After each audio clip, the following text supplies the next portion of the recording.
The autumn of 1847 settled over St. Catherine's vicarage like a shroud, all copper leaves and dying light, the kind of season that makes poets weep and sensible men draw closer to their fires. Eleanor Ashford moved through this landscape of decay as though she were part of it, another withering thing awaiting winter's final mercy. The fabric of her mourning dress whispered against the stone floors of the vicarage with each step. Black crepe that had long since faded to a dusty charcoal, the hem frayed from years of trailing through graveyards and across chapel floors worn smooth by centuries of penitent knees. She was 28 years old, though the village spoke of her as though she were ancient, a relic of devotion, the perpetual widow that never was, who had given a decade to the memory of Thomas Hartley, her fiancé who had died 3 weeks before their wedding. 3 weeks. She had been fitted for her bridal gown, the ivory silk waiting in her wardrobe, when the news came that Thomas had been thrown from his horse on the road to London. She never wore that dress. Instead, she donned black, and she had not removed it since. The village of Ashbourne had long ago stopped expecting her to. They spoke of her in hushed, reverent tones, pointing her out to visitors as evidence of true devotion, of love that transcended death itself, though Eleanor knew the truth was far less noble. She wore black because she had forgotten how to wear anything else, because the weight of the fabric had become familiar, because stepping out of mourning would require a courage she had long since buried alongside Thomas in the churchyard. Her days followed an unchanging pattern, morning prayers with her father, the vicar, his voice echoing through the empty church while she knelt in the front pew, her hands folded over the prayer book Thomas had given her, then to the graveyard to tend the flowers on his headstone, pulling weeds from around the marble that read, Thomas Hartley, beloved son and devoted betrothed, 1817 to 1837. Afternoons teaching the village children their letters in the Sunday school room, her voice soft and patient as she guided small hands across slate tablets.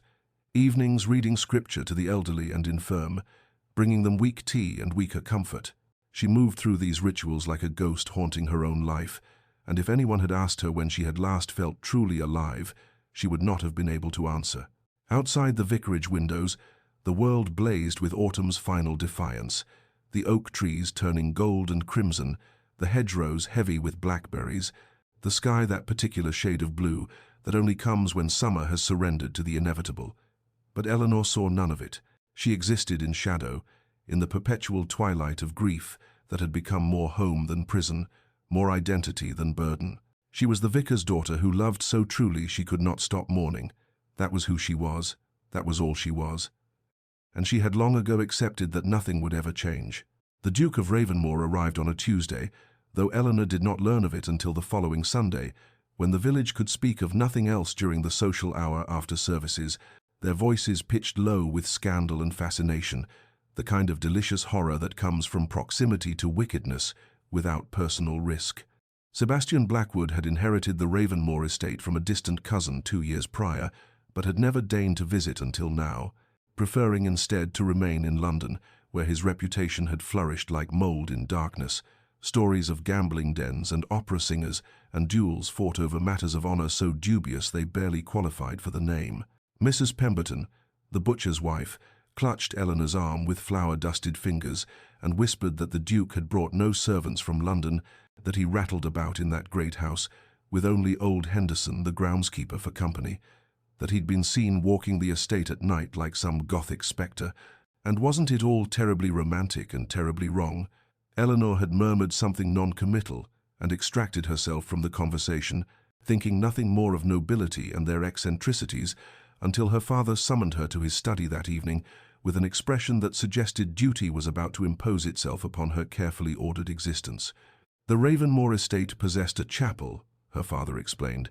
built in the 15th century and filled with ecclesiastical texts that had been neglected for generations, and the Duke had requested someone knowledgeable to catalogue and preserve them, and naturally the vicar had thought of his scholarly daughter who read Latin and Greek and had nothing but time to spare. Eleanor's immediate refusal died on her lips when she saw the set of her father's jaw, the way his fingers worried at the edge of his Bible,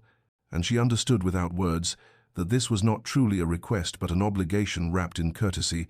that the Duke's patronage mattered to the Church, that her father needed this favor granted. She wanted to scream that she could not, that the thought of leaving her routines filled her with a panic that tasted of copper, that she had not set foot in an unfamiliar place in years, but instead she heard herself agreeing in a voice that sounded nothing like her own,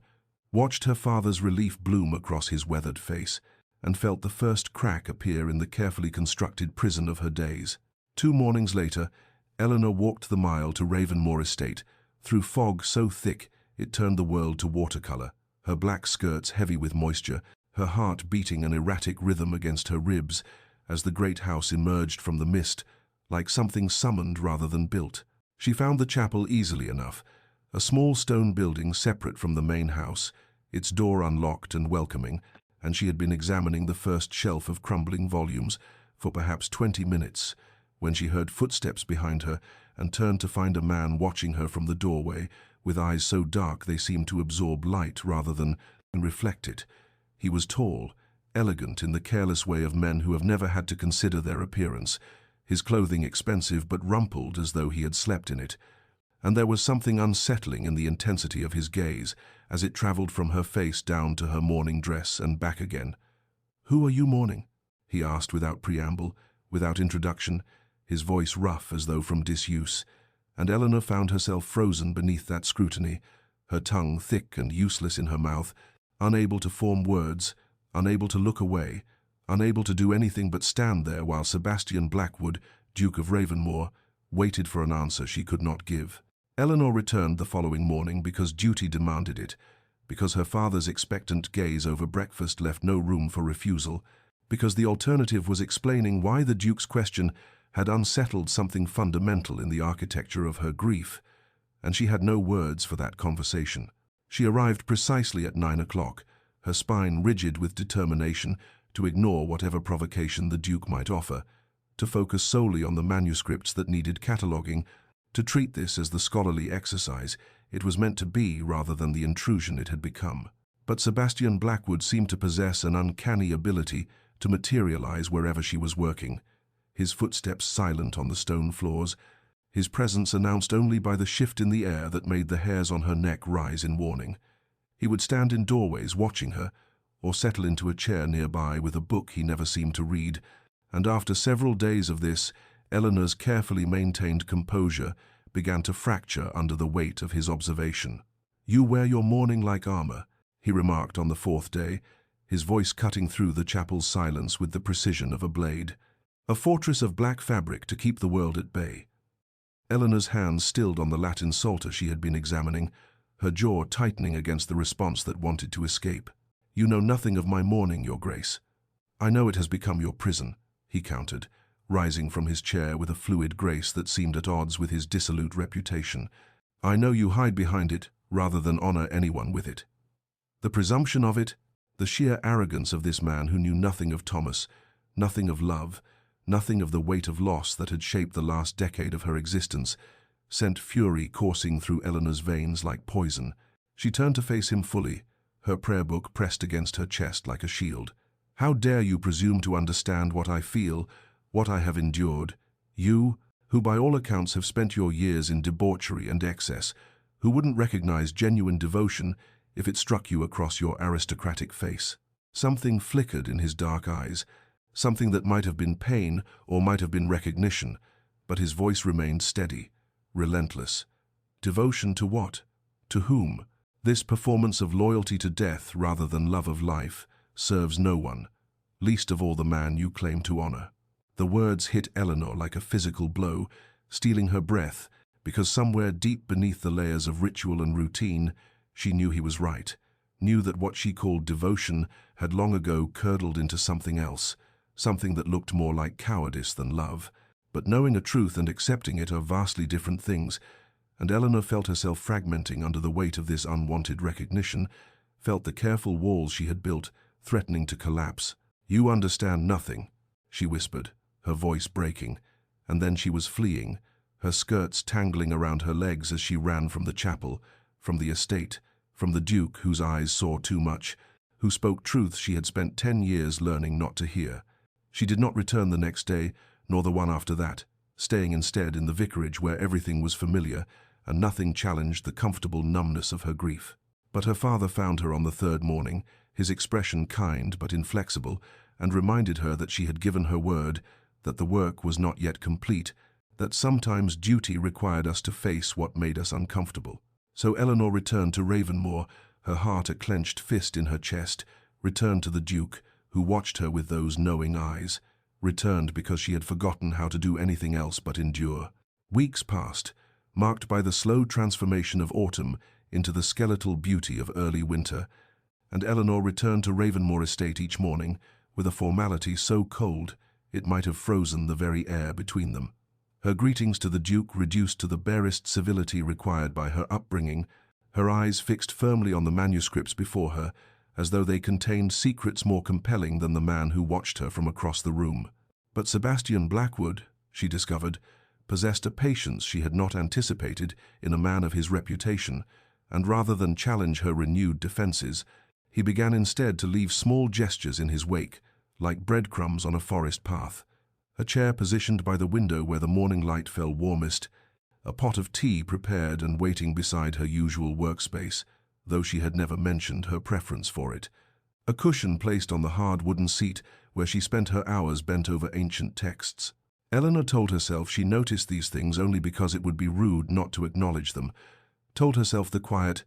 "Thank you," she murmured, was mere courtesy, but something in her chest loosened fractionally each time she discovered these silent kindnesses, these wordless acknowledgments of her presence and her comfort. It was on a grey afternoon in late October when she found him in the library rather than the chapel, seated in a leather chair with a volume of Wordsworth open on his lap, his dark eyes moving across the page with an absorption that transformed his face from its usual sardonic beauty into something gentler, more vulnerable. And Eleanor had paused in the doorway watching him, seeing for the first time not the rakish duke of scandal and gossip, but simply a man reading poetry in the fading light. The rain came suddenly, as it often did in that season, sheets of water that turned the world beyond the windows into liquid silver, and Eleanor found herself trapped at the estate with no possibility of the walk home until the storm passed, and Sebastian invited her to sit by the fire in the library, an invitation she accepted because the alternative was standing awkwardly in the chapel's chill. They sat in silence at first, the crackle of flames and drum of rain the only sounds between them, until the Duke spoke quietly about his mother, who had loved poetry, who had died when he was 12, who had left a hole in his life that nothing had ever quite filled. And Eleanor listened with something shifting in her chest, some recognition that grief wore many faces and manifested in many forms. "How long ago did Thomas die?" he asked, his voice stripped of its usual challenging edge, and Eleanor found herself answering honestly for the first time. 10 years. The words falling into the firelit space between them, like stones into still water. Sebastian turned to look at her then, his expression unreadable but his eyes holding something that might have been sorrow or might have been understanding. And he said simply, quietly and without judgment or accusation, 10 years is a lifetime to give to the dead. And Eleanor felt the first real crack appear in the armor of her mourning, felt something long, frozen beginning, against her will and her fear, to thaw. As November fog settled over the countryside like a shroud,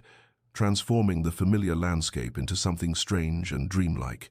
Eleanor found herself arriving at Ravenmoor estate earlier each morning, her feet carrying her along the now familiar path, before her mind could construct reasons to delay. And she stayed later into the afternoon, long past when the cataloguing work required her presence, until the November darkness came early, and her father would worry if she did not return before the lamps were lit in the vicarage windows. The conversations between her and the Duke had shifted, subtly at first, and then with gathering momentum, from their initial antagonism into something deeper, more philosophical, discussions about the nature of grief and duty, and what it meant to truly live rather than merely exist. And Eleanor discovered that Sebastian possessed a mind as sharp as any scholar's, that beneath his rakish reputation lay a man who had read widely and thought deeply about questions that most of society's darlings never bothered to consider. It was during one of these conversations, as they sat in the library with weak winter sunlight slanting through the mullioned windows, that Sebastian told her about his father, the previous Duke, a man whose cruelty had been legendary within the family, even if the world saw only aristocratic dignity. A man who had beaten his son for perceived weakness and locked him in cellars for imagined disobedience, who had driven his gentle wife to an early grave and then blamed his son for not being strong enough to save her. Eleanor listened with her heart breaking for the boy Sebastian had been, understanding suddenly that his scandalous reputation was not merely the result of aristocratic excess, but a carefully constructed shield, that the debauchery and dissolution were partly deserved and partly deliberate, a way of ensuring that no one looked too closely at the wounded man beneath the libertine's mask, that everyone saw exactly what he wanted them to see, and nothing of the truth underneath. "I ran to London," he said quietly, his eyes fixed on the fire rather than on her face, "because I could not bear to stay in places that reminded me of him, of her, of everything I had failed to prevent or protect, and I built a life of sensation and scandal, because feeling anything, even degradation, was better than feeling the emptiness that waited in the quiet moments." Eleanor felt something shift in her chest, some recognition that they were both prisoners of their pasts, both hiding from truths too painful to face directly, both using their chosen prisons, her mourning and his dissolution, to avoid the harder work of actually healing, actually living, actually allowing themselves to be vulnerable enough to love again. She had been reaching for a volume on the shelf at the same moment he did, their hands meeting on the leather spine, and neither of them pulled away, their fingers touching in that small space between the books, and Eleanor felt her breath catch at the warmth of his skin against hers, felt something long dormant stirring in the depths of her being, something that felt dangerously like hope, terrifyingly like desire,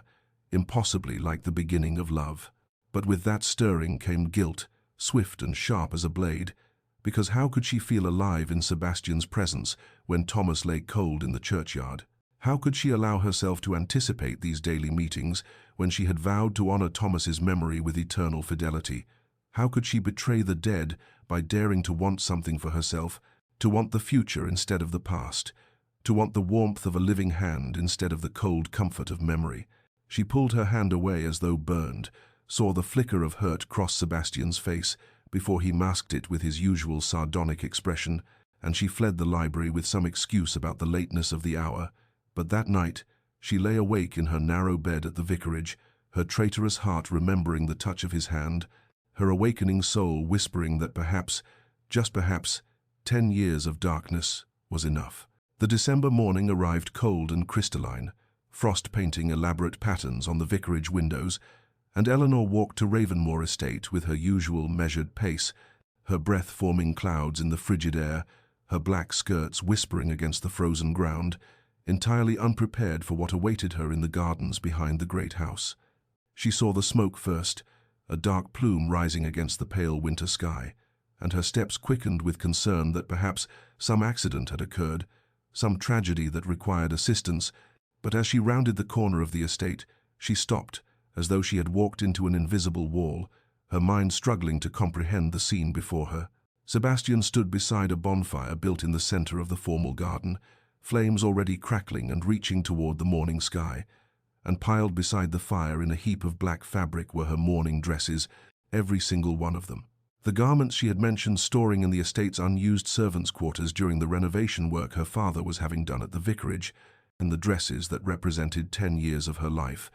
her penance, her prison, her protection against a world that demanded she feel and live and choose when she had believed herself incapable of all three. "What have you done?" Eleanor heard herself say,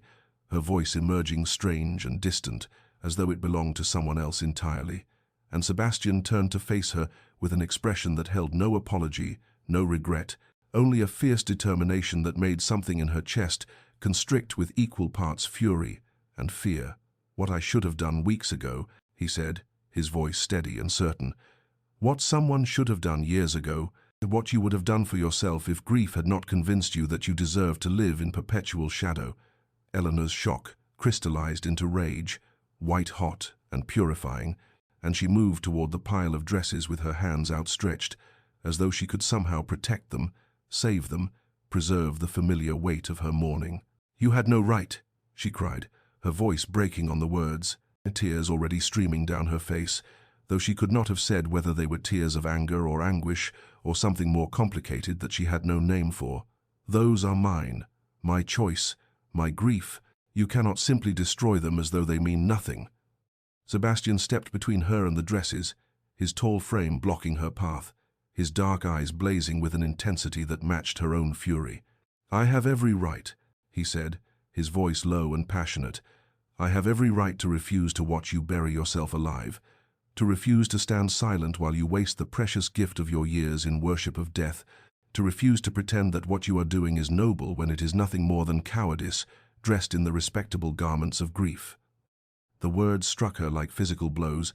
and Eleanor felt something inside her crack wide open,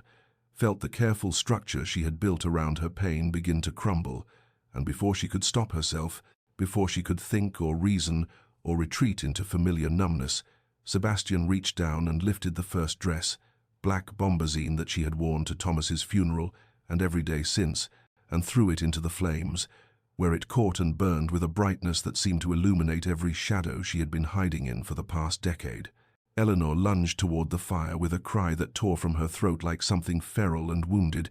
her hands reaching for the remaining dresses as though she could somehow pull them back from the inevitable,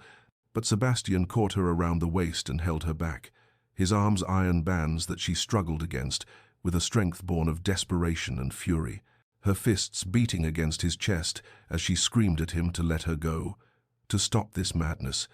to restore what he had no right to destroy. "They are just fabric," he shouted over her cries, his voice raw with emotion as he held her thrashing form.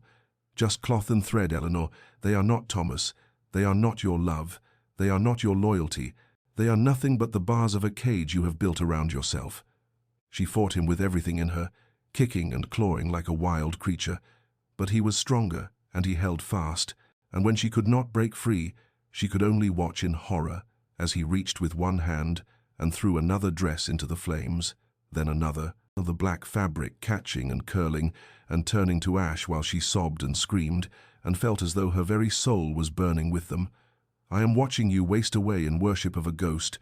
Sebastian said, his voice breaking now, his own face wet with tears, though whether they were for her pain or his own anguish, she could not tell.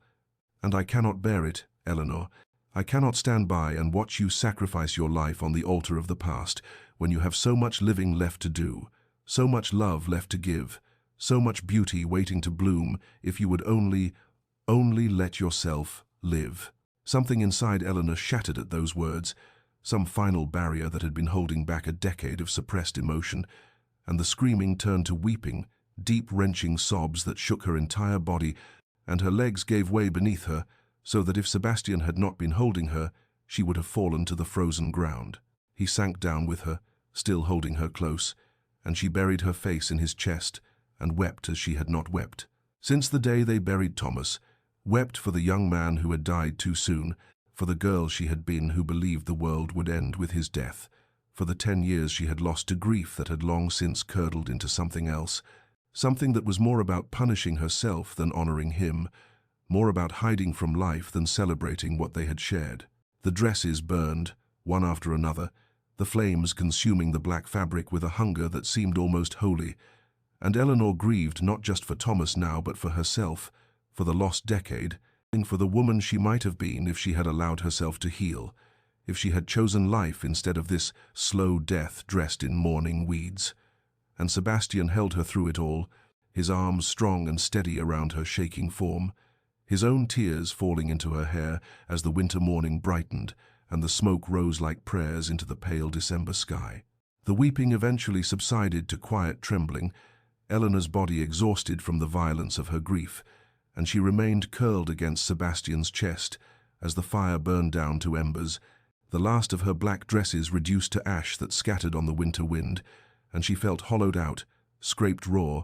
as though every emotion she had suppressed for 10 years had been torn from her body and left her empty and aching, and strangely, impossibly lighter. Sebastian held her in silence, his arms still wrapped around her shaking form, and when the cold finally penetrated her awareness, he gently removed his coat and draped it around her shoulders, the fabric still warm from his body and smelling of sandalwood and something indefinably him. And Eleanor pulled it closer with trembling hands,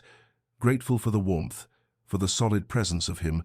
for the fact that he did not demand she speak or explain or apologize for the storm of emotion that had just torn through her. They sat together on the frozen ground as the morning brightened, the December sun pale and distant, and finally Eleanor found her voice, raw and broken but her own.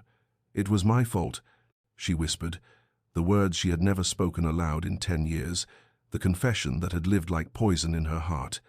Thomas's death. It was my fault, we argued that morning, a foolish disagreement about something I cannot even remember now, and he left angry, rode out angry, and the horse threw him and he struck his head on a stone and he never woke, and if I had not argued with him, if I had let the matter rest, if I had been kinder, more patient, more loving, he would have lived. Sebastian's arms tightened around her, but he said nothing, waiting, and Eleanor continued, the words pouring out now like water through a broken dam. "I believed I deserved no happiness after that, no joy, no color, no life," she said, her voice shaking but steadier now. "I believed that mourning was my penance, that if I grieved long enough, visibly enough, perfectly enough, it might somehow atone for my failure to love him better when he lived. And the years passed, and the mourning became who I was, the perpetual widow, the vicar's tragic daughter, and I did not know how to be anyone else, did not believe I had the right to be anyone else." Sebastian was quiet for a long moment, his hand moving in slow circles on her back, and when he spoke his voice was gentle but firm, the voice of someone who understood guilt's terrible weight. "Eleanor, look at me," he said, and she raised her head from his chest, her eyes swollen and red, her face blotched with tears, and met his gaze, dark and infinite, and filled with a compassion that made her throat tighten. "Every argument, every cross-word, every moment of impatience between two people who love each other does not carry the weight of life and death," he said, his hand coming up to cup her cheek, his thumb brushing away fresh tears. "Thomas's death was a tragic accident, a moment of cruel fate, and you have punished yourself for a decade for the simple crime of being human, of having been less than perfect in a moment that you could not have known would be your last. And I tell you now, with all the certainty in my soul, that you did not deserve this prison you have built, this half-life you have accepted as your due." Eleanor felt something loosen in her chest at his words,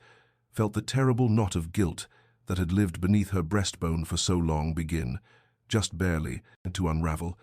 and she leaned into his touch, her eyes closing, her breath shuddering, and whispered, "I do not know how to forgive myself." 3 days passed before Eleanor could bring herself to leave the vicarage, 3 days during which she remained in her room, wrapped in blankets and grief, and the strange hollow lightness that came after a storm. And on the morning of the 4th day a package arrived, delivered by one of Sebastian's servants, with instructions that it was to be opened in privacy, and Eleanor's hands trembled as she untied the string and pulled back the brown paper to reveal fabric the color of twilight,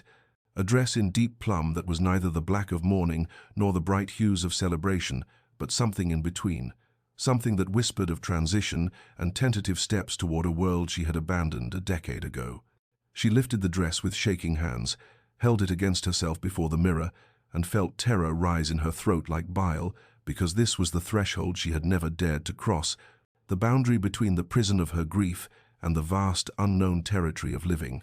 And she thought of the village seeing her in color, thought of their whispers and judgments, thought of standing in church without the armor of her mourning dress to shield her from the world's expectations, and she nearly folded the dress back into its wrapping and hid it in the bottom of her wardrobe, where it could not accuse her of betrayal. But Sebastian's words echoed in her mind, his raw confession that he could not bear to watch her waste away, and she thought of Thomas, tried to imagine what he would say if he could see her now,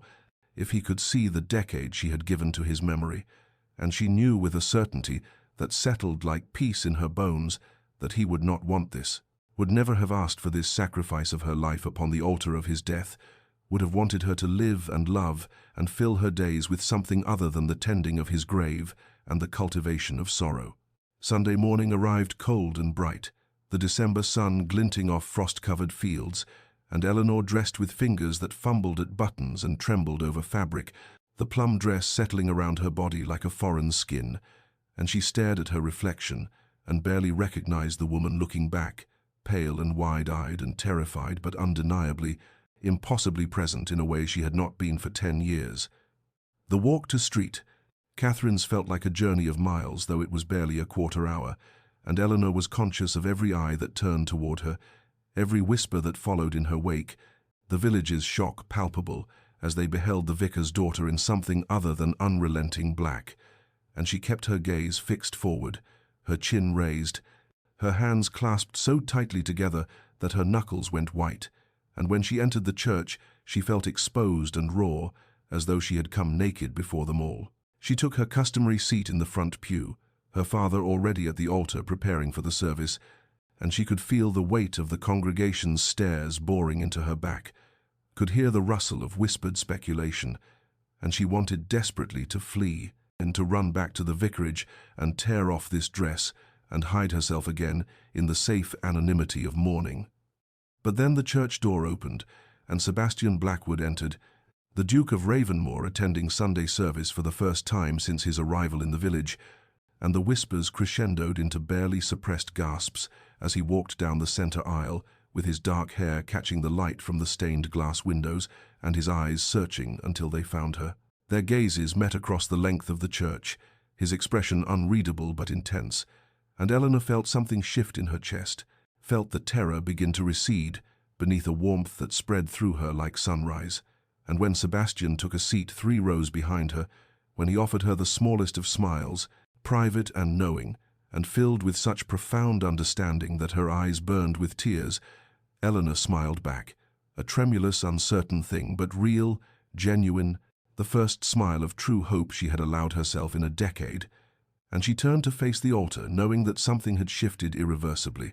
that she had crossed a threshold from which there could be no return, and that perhaps that was not a tragedy but a kind of salvation.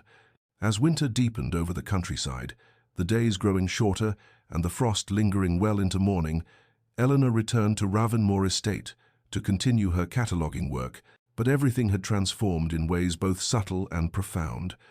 The library that had once felt like a battleground, now seeming more like a sanctuary, and Sebastian no longer prowled the space with restless energy, but instead settled into companionable silence beside her, reading while she worked or occasionally asking her opinion on some volume he had discovered, and their conversations stretched longer now, ranging from the philosophical to the deeply personal,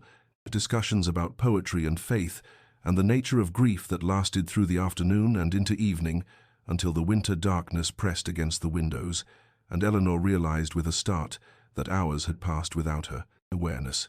He courted her with a care that bordered on reverence, seeming to understand instinctively when to press forward and when to give her space to breathe. And there were shared meals in the estate's dining room, where candlelight caught in crystal and silver and made everything seem suspended outside of time, and walks through the frost-covered gardens, where their breath formed clouds in the cold air, and the world felt hushed and waiting,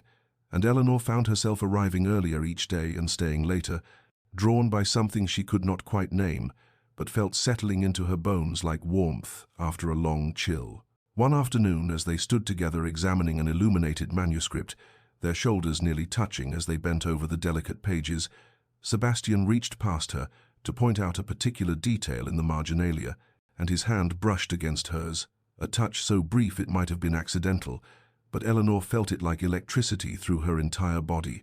and when she turned her head slightly, their faces were mere inches apart, close enough that she could see the gold flecks in his dark eyes and count his individual eyelashes.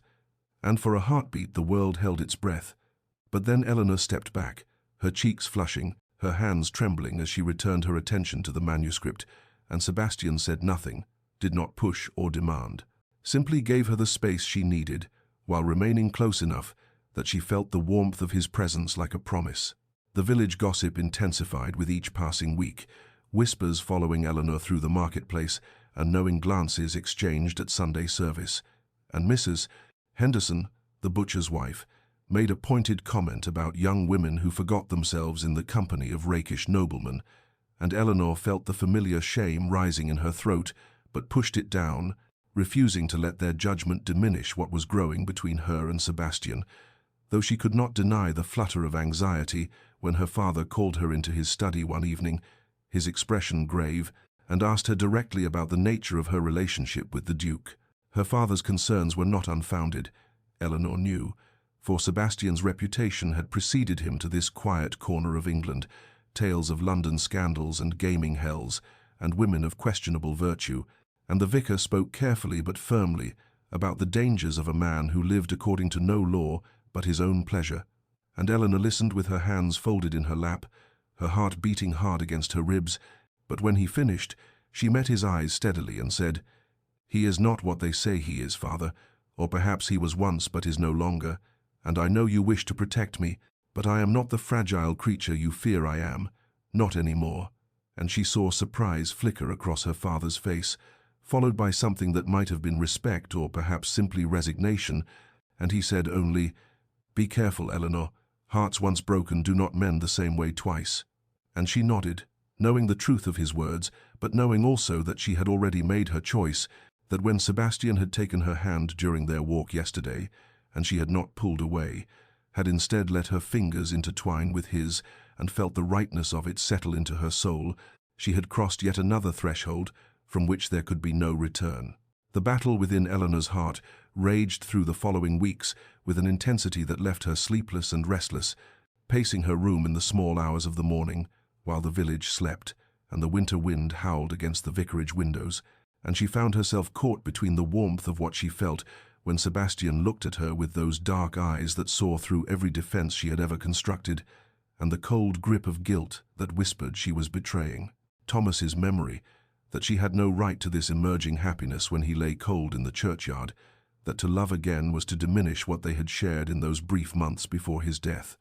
One frost-bright morning in late December, Eleanor wrapped herself in her warmest cloak and walked to street. Catherine's churchyard stood before Thomas's headstone with its weathered inscription and the winter-dead flowers she had placed there weeks ago, and for the first time in 10 years she spoke to him honestly, not in the careful platitudes she had offered during her daily visits, but in raw truth that trembled from her lips like confession. "I am so tired, Thomas," she whispered, her breath forming clouds in the frigid air. "Tired of carrying this weight, tired of punishing myself for an accident that was no one's fault, tired of being half alive when the world continues to turn and seasons continue to change, and I am still here, still breathing, still capable of feeling things I thought had died with you." She knelt in the frozen grass, her fingers tracing the carved letters of his name, and continued, "I blamed myself because it was easier than accepting that sometimes terrible things happen without reason or justice, and I wore black because it gave me a purpose when I felt purposeless, and I tended your grave because it was the only way I knew to prove that I had loved you, that I still loved you. But Sebastian was right, Thomas. It became a prison, and I do not know if you would recognize the woman I have become, this shadow who forgot how to laugh or hope or imagine a future beyond the next Sunday service." The tears came then, freezing on her cheeks, but they felt different from the tears she had shed for a decade, less like grief and more like release, and she thought about the Thomas she had known, full of life and energy and plans for their future together, and she knew with a certainty that settled like peace in her bones that he would not want this, would be horrified to know that she had sacrificed 10 years to his memory, would urge her toward the life that Sebastian was offering her with patient hands and understanding eyes. Eleanor remained there until her knees went numb and her fingers lost feeling, and when she finally rose and turned back toward the vicarage, she stopped at the gate and removed the mourning brooch that had pinned her collar closed for a decade, the jet stone cold against her palm, and she placed it carefully on Thomas's grave like an offering, a symbol of what she was choosing to leave behind, and she whispered, "I will always love what we were, Thomas, but I choose to love what I might become," and walked back through the village with her head high and her collar unpinned and a lightness in her step that felt like the first thaw after an endless winter. And when she arrived at Ravenmoor Estate that afternoon, Sebastian took one look at her face and smiled, said nothing about the missing brooch or the tears still dried on her cheeks, simply took her hand in his and held it while they sat together in the library's warmth, and Eleanor felt herself crossing yet another threshold, choosing not merely to survive her grief but to truly, finally, courageously live again. The declaration came on a January afternoon when sleet tapped against the library windows and the fire crackled in the hearth, casting dancing shadows across the spines of ancient volumes, and Eleanor was cataloguing a collection of theological texts when Sebastian set down his book and crossed the room to where she stood, and something in his movements made her pause, her hand stilling on the leather binding she had been examining, her heart beginning to race even before he spoke, and when he said her name, just Eleanor, in that low voice that seemed to reach into her very soul, she turned to face him and saw in his eyes an intensity that stole her breath. "I have tried to be patient," he said, his words measured but weighted with barely contained emotion. "Tried to give you time and space to find your own way forward, but I find I can no longer remain silent about what has been burning in my heart since the first moment you stood in this very room and looked at me with those eyes that held entire oceans of sorrow. And I must speak now, or go mad with the keeping of it. Eleanor, I love you. I love you with a depth and certainty that terrifies me, for I have never been a man who believed himself capable of such feeling, and yet here I am, utterly undone by a woman who wore black for a decade and taught me that the bravest thing a person can do is choose to live again." Eleanor felt the words strike her like physical blows, each one landing in the tender places she had tried so hard to protect, and fear rose in her throat, choking and immediate, for she had forgotten how to be loved, had spent so long in the cold comfort of grief that the warmth of his declaration felt dangerous, foreign, like learning to walk after years of paralysis. "I do not know if I remember how," she whispered, her voice breaking, "how to love, how to be loved, how to be anything other than what I have been for so long, Sebastian. I am afraid I will fail you, that I am too broken to be what you deserve." He stepped closer, close enough that she could feel the heat radiating from his body. They could see the slight tremor in his hands as he reached for her, and he said with such tender conviction that it brought tears to her eyes, "Then I will teach you to remember, Eleanor. I will teach you with patience and devotion every day of our lives, for love is not something you have forgotten but something you have been afraid to feel, and I am willing to wait, to move at whatever pace you need, and to prove that you are not broken but simply wounded, and wounds, given time and care, can heal." But before Eleanor could respond, before she could articulate the complex tangle of hope and terror coursing through her veins, the library door opened, and her father stood in the threshold, his expression grave and troubled, and Eleanor saw in his face that he had heard at least some of what had passed between them, and the vicar's voice when he spoke was heavy with concern and paternal authority, as he said, "Your Grace, might I have a word with my daughter privately?" And Sebastian bowed, his eyes never leaving Eleanor's face, before withdrawing from the room with a grace that belied the tension crackling in the air. Her father waited until Sebastian's footsteps faded down the corridor before turning to Eleanor, with eyes that held both love and worry, and he spoke carefully, measuring each word, about the Duke's unsuitability, his scandalous reputation in London society, the talk already spreading through the village like wildfire, the concern that Eleanor was vulnerable in her recently awakened state and might be making decisions born of gratitude rather than genuine affection. And Eleanor listened to each argument with growing frustration, for she understood her father's fears, but felt also the stirring of something new within her, a fierce protectiveness, not just of Sebastian but of her own right to choose her own path forward.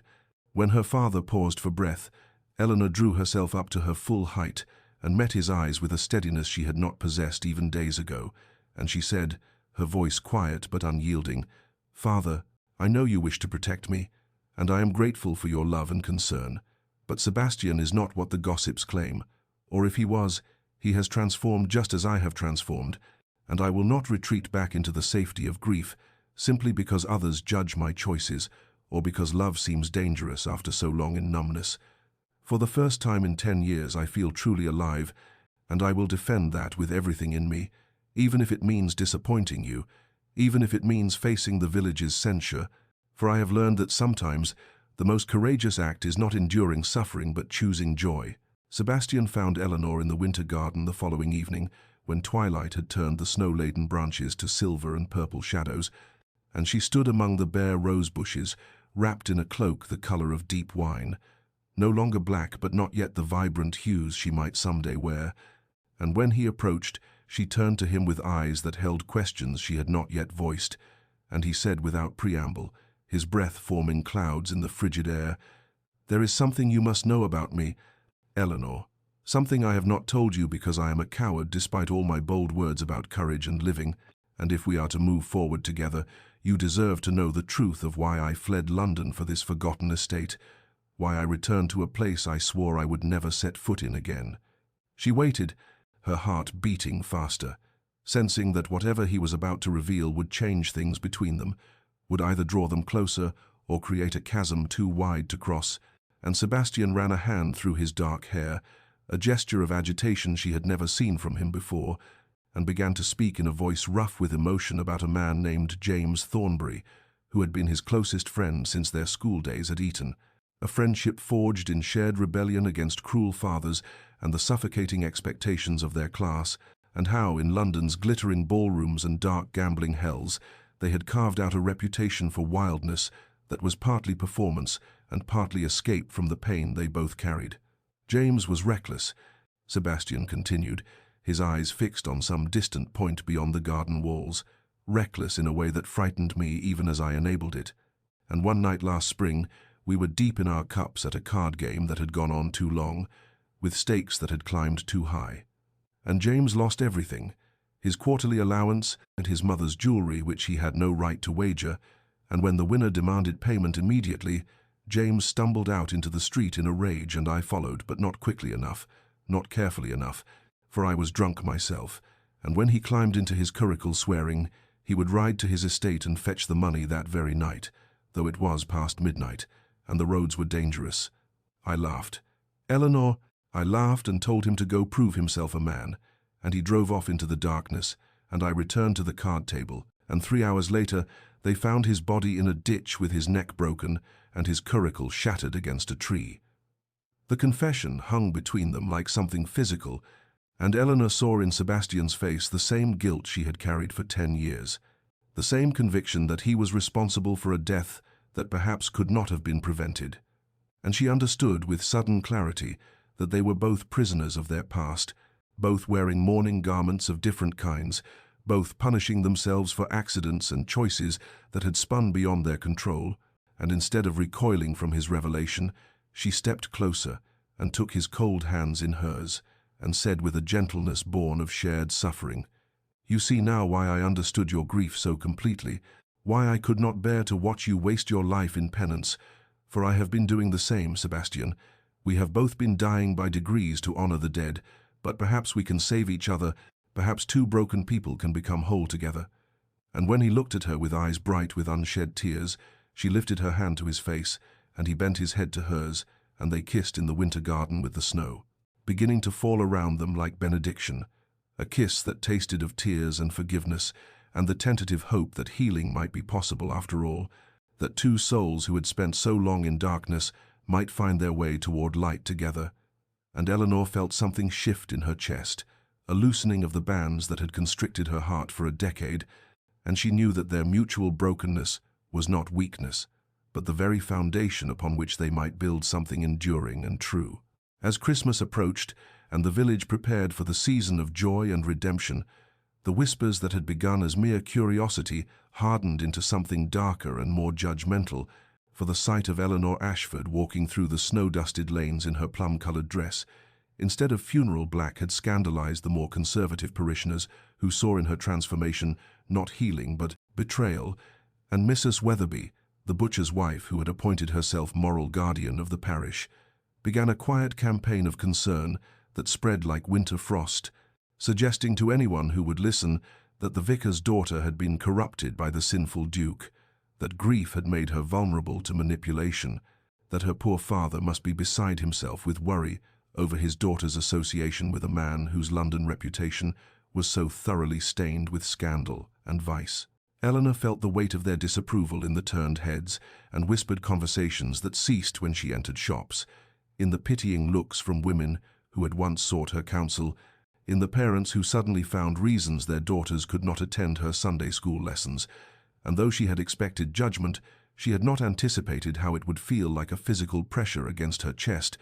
making it difficult to breathe, tempting her to retreat back into the safety of mourning, where at least she had been respected, even if she had not been truly alive. And she found herself standing at a crossroads between the familiar prison of grief and the terrifying freedom of choosing her own path forward, regardless of others' opinions. Sebastian sensed her struggle during one of their afternoon meetings in the library, saw the tension in her shoulders and the shadows returning to her eyes, and he set down his book and came to her and said with a gravity that made her heart clench, "Eleanor, I will not be the cause of your suffering or the instrument of your isolation from everyone you have known. If my presence in your life brings you more pain than joy, then I will leave. I will return to London and trouble you no more. For I would rather lose you than watch you torn apart by the choice between your own happiness and the approval of others." And Eleanor felt something fierce and hot rise in her chest at his words, a refusal so profound it shocked her with its intensity. For she realized in that moment that she had spent 10 years letting others define her worth and her choices. First honoring Thomas's memory because the village expected eternal devotion, then teaching and serving because it was what a vicar's daughter should do. And now Sebastian was offering her an escape from judgment, but also from the very thing she had fought so hard to claim, the right to live and love and choose for herself. "No," she said, her voice stronger than she had heard it in years. "No, you will not leave and I will not hide. Not any more, not ever again. For I have spent a decade in shadows, trying to please the dead and appease the living. And I am finished with both, Sebastian. If they cannot accept that I have chosen life over perpetual mourning, then that is their limitation, not my failing. And I will stand before them all and declare my choice without shame or apology." And she made a decision in that moment that was both terrifying and exhilarating, and that on Christmas morning, when the entire village would gather in street, Catherine's, for the celebration of birth and hope and new beginnings, she would appear not in the subdued plum or modest grey that might have been acceptable transitions, but in a dress, the colour of crimson roses, a declaration of colour so bold it could not be mistaken for anything but intentional defiance, a public stand that would force the village to either accept her transformation or condemn her openly rather than through whispered innuendo. And when she told Sebastian of her plan, his eyes widened and then filled with such pride and love that Eleanor felt her resolve strengthen, felt herself becoming the woman she might have been if grief had not claimed her at 20, brave and certain and willing to fight for her own future. The morning after Eleanor wore the crimson dress to Christmas service,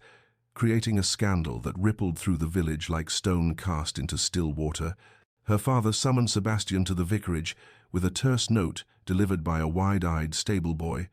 And when the Duke arrived at the modest study lined with theological texts and smelling of old paper and candle wax, Reverend Ashford stood with his back to the fire, his face grave and worn as though he had not slept, and he said without preamble or the courtesy of offering a seat, "Your Grace, I must speak plainly, for I am a simple man of God, and have no patience for the circumlocutions of your class. And what I must know before this goes any further is whether you love my daughter for herself, or whether you have made a project of her grief, whether you seek to heal her because you care for Eleanor, or because fixing her brokenness makes you feel less broken yourself." And Sebastian felt the words strike him like physical blows, for they cut to the very fear he had harbored in his own heart during sleepless nights. The worry that his love for Eleanor was somehow tainted by his need to redeem himself through saving her. But he met the vicar's eyes steadily and said with a conviction that came from the deepest part of his soul, "Sir, I will not lie and claim I did not first notice Eleanor because of her mourning, for it was impossible not to see a woman so young wearing the garments of perpetual grief. But I fell in love with her, not because she was broken, but because underneath the mourning I saw a spirit of extraordinary strength, a woman who had survived a decade of self-imposed penance and remained capable of kindness and grace. And yes, I wanted to free her from her prison of grief, but not to make myself feel noble or redeemed. I wanted it because watching someone so full of potential life waste away in shadows was unbearable, because every moment she spent in that half-existence felt like a crime against everything beautiful and good in this world. And I love her, Reverend Ashford. I love her fierce loyalty even when it is misdirected. I love her gentle compassion. I love the way she sees through pretense to truth. I love her courage, which she does not even recognize in herself. And I swear to you on everything I hold sacred that I will spend my life not trying to fix her, for she is not broken, but honoring her exactly as she is while supporting her as she becomes whoever she wishes to be." The vicar's stern expression softened almost imperceptibly, and he studied Sebastian with eyes that had counseled parishioners, through births and deaths and every crisis in between, and he said quietly, "I have watched my daughter die by degrees for 10 years. Your Grace, I have watched her disappear into grief, until I barely recognized the vibrant girl she once was, and I blamed myself for not knowing how to reach her, for being a better shepherd to my flock than to my own child. And then you came with your scandalous reputation and your dramatic gestures, and you did what I could not do. You made her angry enough to feel again. You pushed her until she had to choose between continued death and frightening life. And though your methods were unorthodox and frankly shocking, I cannot deny that for the first time in a decade I saw my daughter truly alive yesterday when she walked into church in that crimson dress with her head held high, defiant and beautiful, and finally herself again, and Sebastian saw tears gathering in the older man's eyes, saw the weight of paternal love and guilt and relief, and the vicar continued, "You have my blessing, your grace, reluctant perhaps and certainly conditional upon your continued worthiness of her, but genuine nonetheless, for any man who can love my daughter enough to risk her hatred in order to save her life has proven himself in ways that matter more than reputation or rank or the gossip of small-minded villagers." And when Eleanor entered in the study moments later, summoned by her father, and saw the two men standing together with understanding rather than antagonism between them, she felt something break open in her chest, a final barrier falling away.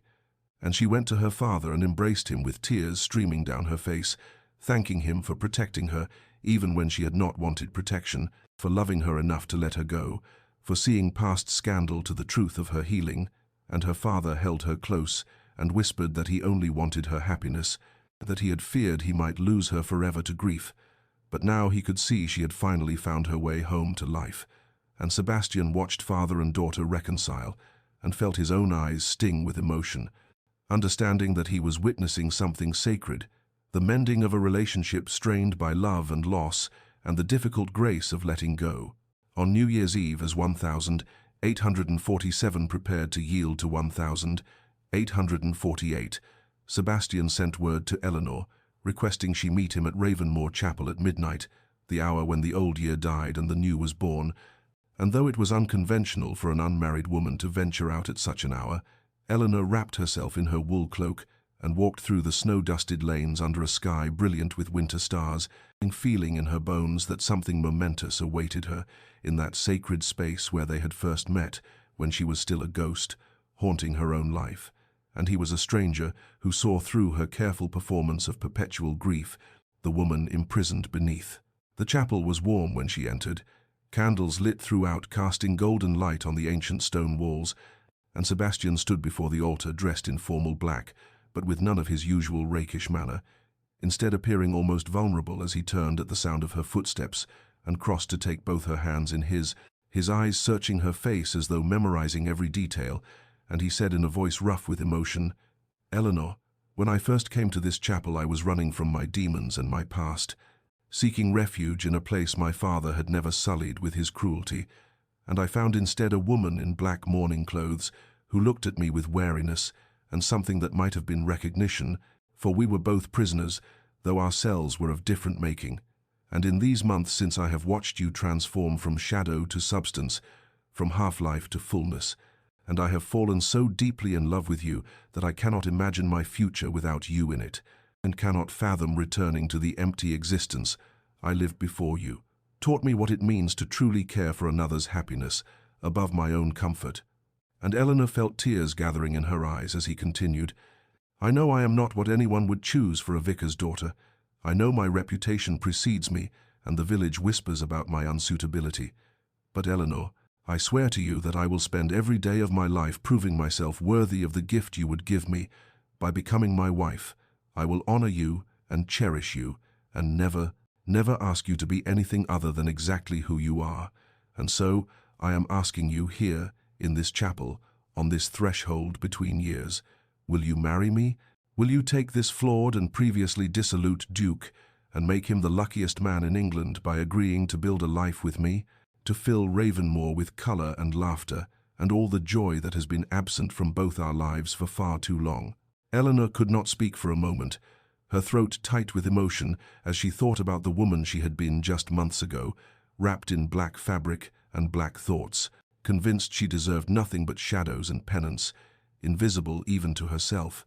And then she thought of this man who had seen her when no one else could, who had cared enough to burn her prison down, even knowing she might hate him for it, who had been patient and fierce and tender by turns, teaching her that she was allowed to want things, allowed to choose life over loyalty to death, allowed to be angry and joyful and complicated and fully human, and she realized that what she felt for Sebastian was not the sweet, uncomplicated affection she had felt for Thomas at 20, but something deeper and more real. A love built not on girlish dreams, but on genuine understanding and hard-won transformation. And she said through her tears, "Yes, Sebastian, yes, I will marry you. For you saw me when I was invisible. You fought for me when I had forgotten how to fight for myself. You gave me back my life, and I want to spend it with you, building something new and beautiful from the ashes of what we both lost." And as the church bells began to toll midnight, marking the birth of 1848, Sebastian pulled her into his arms and kissed her with a passion and tenderness that made Eleanor feel as though she were being born anew herself, reborn into a life of color and possibility and love that did not ask her to forget her past, but only to refuse to be imprisoned by it. And when they finally drew apart and stood together in the candlelit chapel making plans for a spring wedding, Eleanor felt gratitude so profound it was almost painful, for this man who had burned her mourning dresses, and in doing so had set her free to become whoever she wished to be. And in the weeks that followed, as they shared their news and began preparations and watched the village's grudging acceptance transform into genuine happiness at seeing Eleanor's joy, she sometimes caught Sebastian watching her with an expression of wonder and love that made her understand she had given him a gift as well, had shown him that redemption was possible, that they could both escape the prisons of their past and build a future bright with promise and hope. As spring arrived and the world outside transformed from winter's monochrome palette to an explosion of tender greens and delicate blossoms, Eleanor stood in her bedroom at the vicarage, surrounded by the remnants of her decade-long mourning, the few black garments that had survived Sebastian's purging fire, now laid out on her bed like dark shadows. She was finally ready to banish completely, and she ran her fingers over the severe bombazine and crepe fabrics one final time, remembering the young woman who had first donned them in genuine grief, and the older woman who had clung to them long past necessity, using them as both armor and penance. And then, with a decisive breath, she folded each piece carefully and placed them in a trunk, destined for the parish poor box, a donation that would serve practical purpose for those who genuinely needed mourning clothes, rather than those who had made them a prison. The following week, Eleanor travelled to the dressmaker in the neighbouring market town with Sebastian beside her in his carriage, and together they selected fabrics in colours she had not worn since before Thomas's death, soft lavenders and rose pinks, deep emeralds and sapphire blues, rich burgundies and golden ambers, each bolt of cloth a revelation as she held it against her skin, and saw how the colours brought warmth to her complexion, where black had only emphasized the pallor of her grief, and Sebastian watched her with such undisguised joy as she deliberated between shades and textures that the dressmaker smiled knowingly and offered cheerful commentary about what would suit a spring bride. Each new dress that arrived over the following weeks felt like a small miracle of transformation, as Eleanor donned colors she had denied herself for so long, and she found herself standing before her mirror, marveling at the stranger who looked back at her, a woman who appeared younger than her 30 years despite the decade of grief, a woman whose eyes held light instead of shadow, whose posture spoke of possibility rather than penance. And sometimes Sebastian would find her simply staring at her reflection with tears on her cheeks, overwhelmed by the reclamation of a self she had thought lost forever. The preparation for their April wedding became not just planning for a ceremony, but a continued journey of Eleanor learning to embrace joy without guilt, to anticipate happiness without the constant whisper that she did not deserve it. And Sebastian proved endlessly patient with her moments of doubt, the times when she would suddenly freeze in the middle of discussing flowers or music, and he would see the old shadows cross her face, and he would simply take her hand and remind her gently that choosing life did not mean dishonoring death,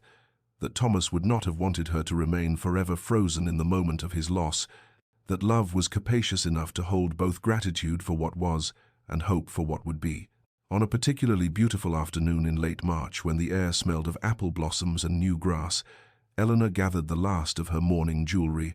the jet beads and black ribbons, and the locket containing Thomas's portrait that she had worn against her heart for 10 years, and she placed them carefully in a small velvet box which she wrapped with ribbon, and then she and Sebastian walked together to St. Catherine's churchyard, where she knelt beside Thomas's grave and laid the box at the base of his headstone, and she spoke aloud to him for the first time in years, telling him she was sorry for making his death her entire existence, sorry for turning grief into a monument that honored neither his memory nor her own life. And then she thanked him for the love they had shared when they were young, and promised him she would finally let herself be happy. And when she rose, Sebastian was there to take her hand, and together they walked back toward Ravenmoor Estate and the future that awaited them. And Eleanor felt lighter than she had in a decade, unburdened finally from the weight of perpetual mourning, ready at last to step fully into the vibrant, colorful, joyful life she was building, with the man who had loved her enough to burn down her prison and then wait patiently while she learned to walk free. On a perfect April morning in 1848, when the world seemed to vibrate with the promise of new beginnings and the air carried the scent of hyacinth and fresh earth, Eleanor stood in her childhood bedroom at the vicarage, wearing a wedding gown of ivory silk embroidered with golden thread that caught the light streaming through the windows. And as her father helped fasten the tiny pearl buttons that ran down her back, she caught sight of herself in the mirror and barely recognized the radiant woman who looked back at her. This bride, who bore little resemblance to the ghost in black who had haunted these rooms for a decade, and her father's hands trembled slightly as he worked, and when he finished, he turned her gently to face him and said with tears in his eyes, "You look so much like your mother on our wedding day, so full of joy and hope. And I am sorry I let you hide in shadows for so long when you deserved to live in light."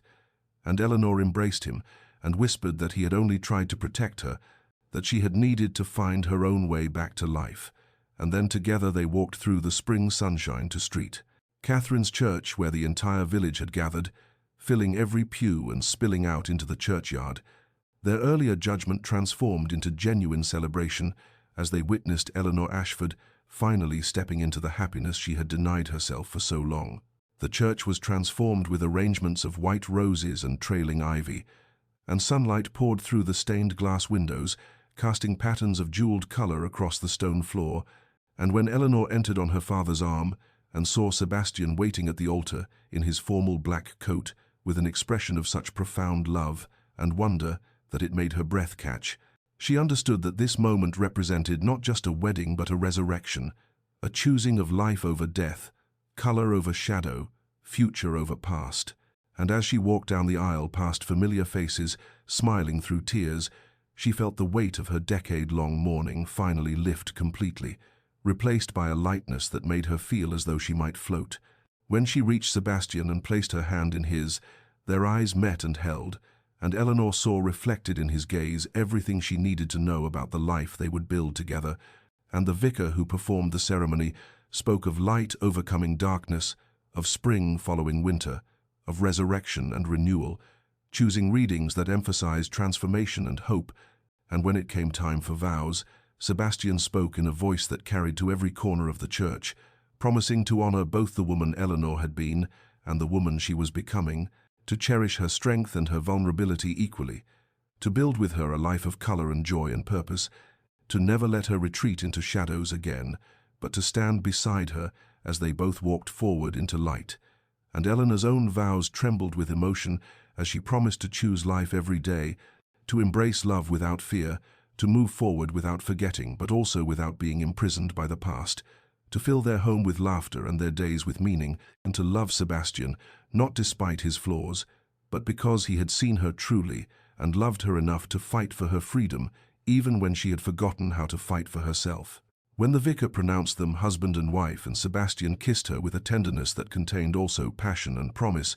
the congregation erupted in applause, and Eleanor heard in that sound not just celebration of a wedding, but acknowledgement of a transformation, the village bearing witness to one of their own, returning from a long exile in grief to claim her place among the living once more. And as she and Sebastian walked back down the aisle as the Duke and Duchess of Ravenmoor,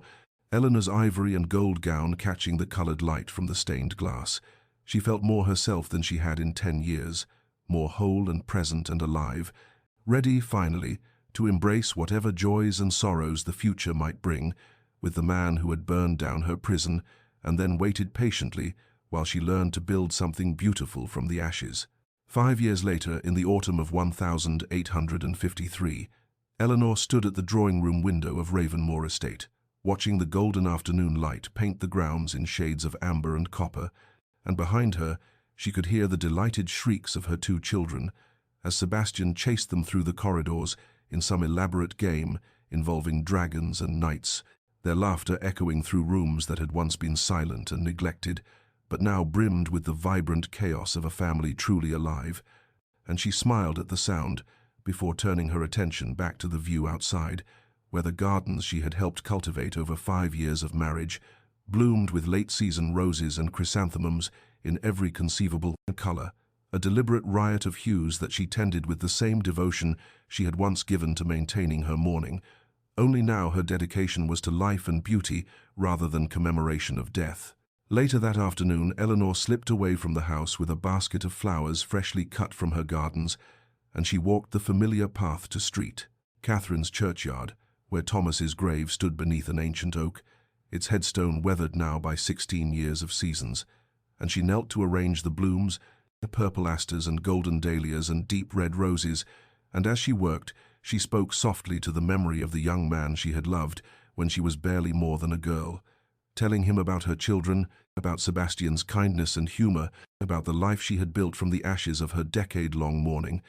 and there was no guilt in her voice now, only a peaceful gratitude for what had been, and an acknowledgement that she had finally learned to honor his memory without being imprisoned by it, that she could carry him gently in her heart while living fully in the present. When Eleanor rose and turned to walk back toward Ravenmore, she found Sebastian waiting at the edge of the churchyard, their daughter Catherine perched on his shoulders, and their son Thomas, named for the boy who had died so long ago, holding his father's hand. And the sight of them standing there in the autumn sunlight, her family whole and happy and so deeply loved, made Eleanor's heart swell with a joy she had once believed herself unworthy of experiencing. And as she approached, Sebastian reached out his free hand to her and pulled her close, and together they walked home through the falling leaves, while the children chatted about the evening ahead, and Eleanor thought about the bonfire that had burned 5 years ago in December, how Sebastian had destroyed her prison of black dresses, and then waited with infinite patience while she learned to build something beautiful from the destruction. And she understood now that sometimes the deepest love manifests not in gentle comfort, but in the courage to burn down what keeps the beloved trapped. And she was grateful beyond measure for the sinful Duke who had seen her when she was invisible even to herself, who had refused to let her waste away in worship of the dead, who had fought for her freedom even when she had fought against him, and who now stood beside her as they raised their children in rooms filled with color and laughter and light, living proof that it was possible to honor grief without being consumed by it, to remember the past without sacrificing the future, to love again after loss, with a depth that only those who have truly mourned can fully comprehend. On a quiet evening in late autumn, 5 years after their wedding, Eleanor found herself standing alone in the gardens of Ravenmore Estate, where once a bonfire had burned her black mourning dresses to ash,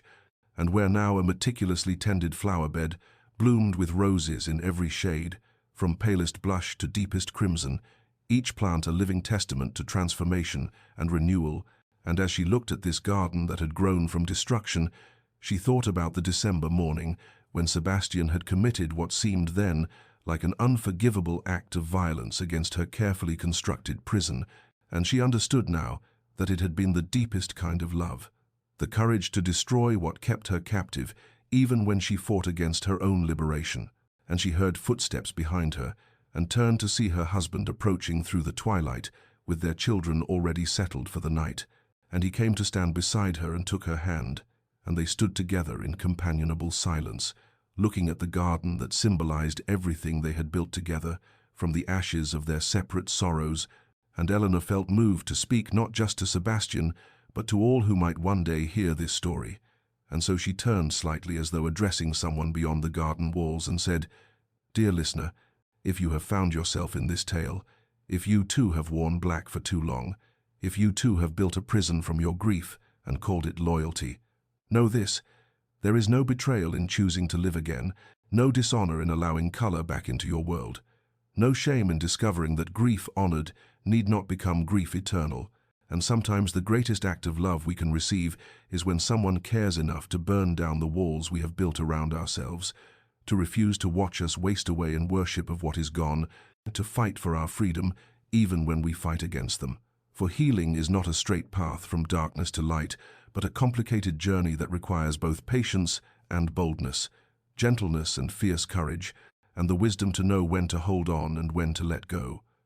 She paused and looked back at the roses blooming where once her dresses had burned, and continued. If someone you loved has been gone for years and you have forgotten what it feels like to laugh without guilt, to wear colors without apology, to imagine a future instead of endlessly rehearsing the past, then perhaps this is your permission, your gentle invitation to consider that those we have lost would not wish us to remain forever in shadow, that true love wants the beloved to flourish even in absence, and that there is profound courage in choosing to live fully again after loss, in opening your heart to new joy while still honoring old sorrow, in understanding that you can carry someone tenderly in your memory without carrying them as a burden that crushes all possibility of happiness, and know too that this transformation may require someone who loves you enough to be bold, who sees you truly when you have become invisible even to yourself, who refuses to accept your half-life and demands that you claim your full inheritance of joy and color and passion and purpose. Eleanor's voice grew softer, more intimate, as she concluded, "So may you find the courage to step out of your self-imposed exile.